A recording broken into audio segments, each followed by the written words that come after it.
All right, so what's going on, guys? So, hey, I'm here at the 64 Nova that I started here a couple weekends back. And so I'm just going to kind of go over some things. And wrapping vinyl, the biggest thing is, take for instance, you got the front fender here. Of course, you're going to place it, you're going to glass it.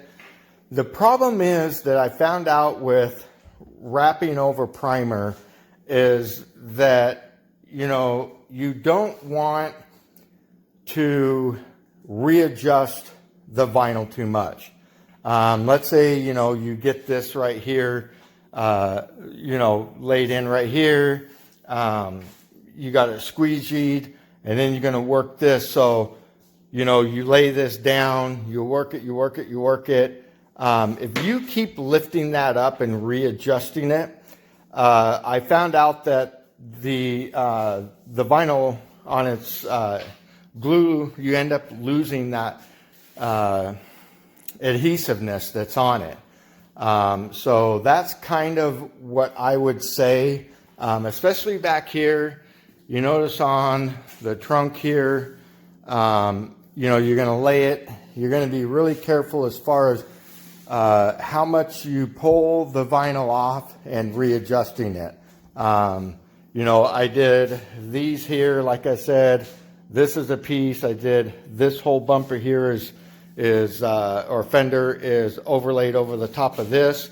Now with this, because this is a unibody, so you have the rear fender all the way here to the door post, this up in here, the roof, this doorpost back here is all one piece. All of this, it comes down to the front cowl, and all this is all one piece.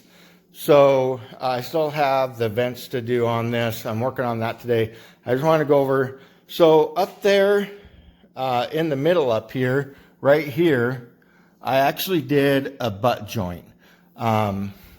And then this here, so I talked to the customer, and he wanted to do a butt joint all the way down the middle, and then all of this would all be one piece because he didn't want any kind of lines. I actually talked him into, I showed him how to, the overlay and the butt joint. I actually did the overlay here on this hard body line, and then I did a butt joint on top so that you could see the top view of the butt joint.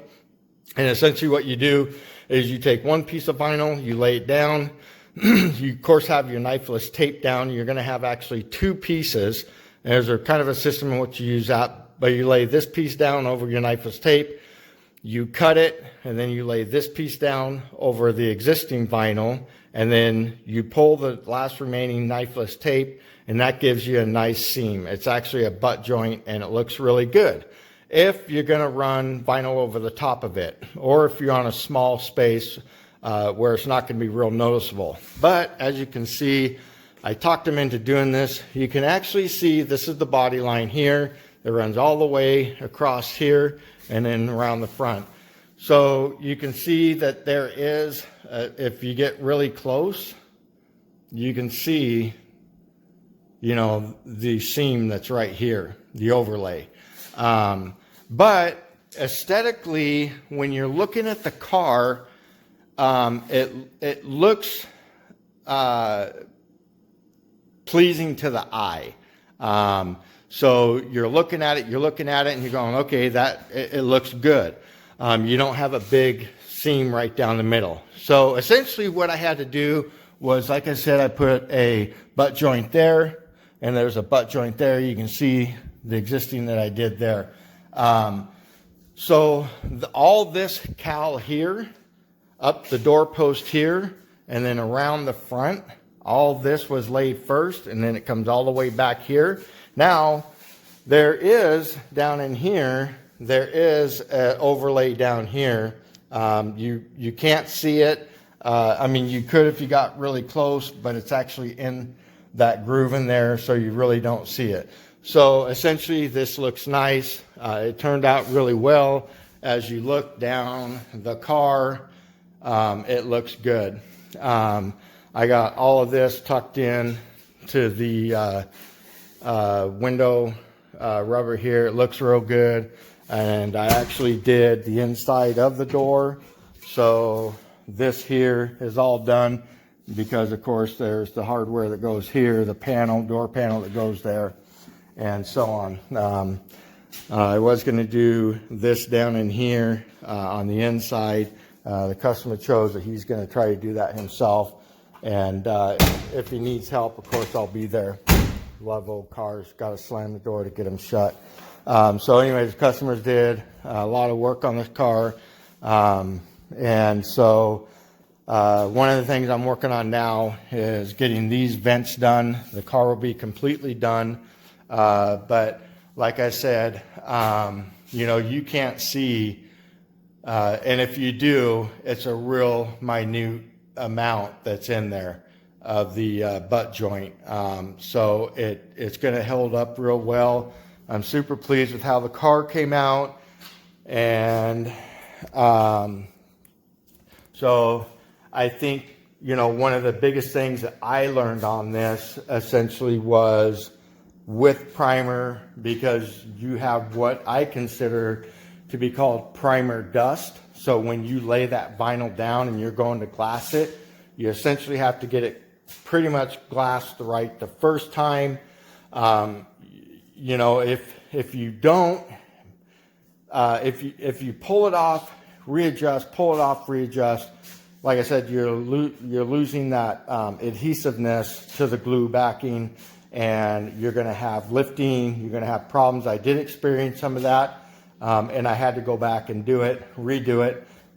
It was just actually not a. It was on the front fender right here.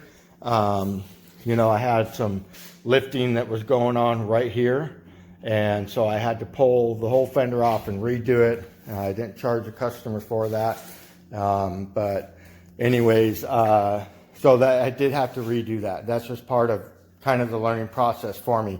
Now this here is the hood. Oh, they kind of got it sitting on the ground down there. Not a big deal. It's done. It turned out really well.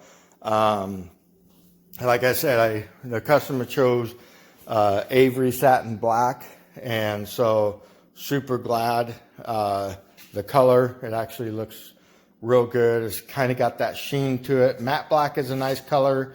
I kind of tend to like the satin black too. This was a little bit tricky. It was fiberglass, and first time of wrapping fiberglass. It is a big Cal induction hood, and so it's got that big lift on it.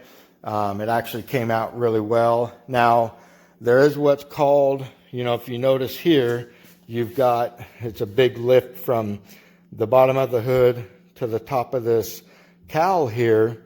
I chose to lay into this. I didn't bridge this, which is essentially what you're going to do is you pull the vinyl down, and then you lay, and then you heat this up, and you heat all this up and then lay into this. The problem is I like to lay into any recesses or anything like that.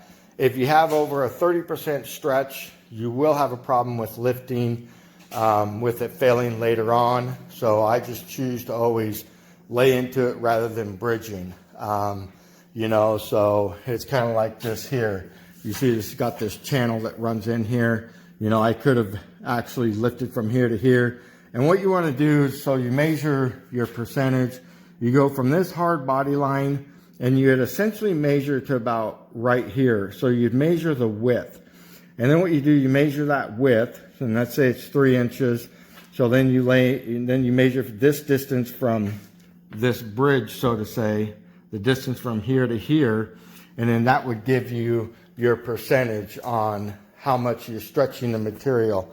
Now this here, of course, I mean, it'd be too much to try to lay into this. So essentially I did end up, you know, bridging all this, just heating it up because it is such a small space.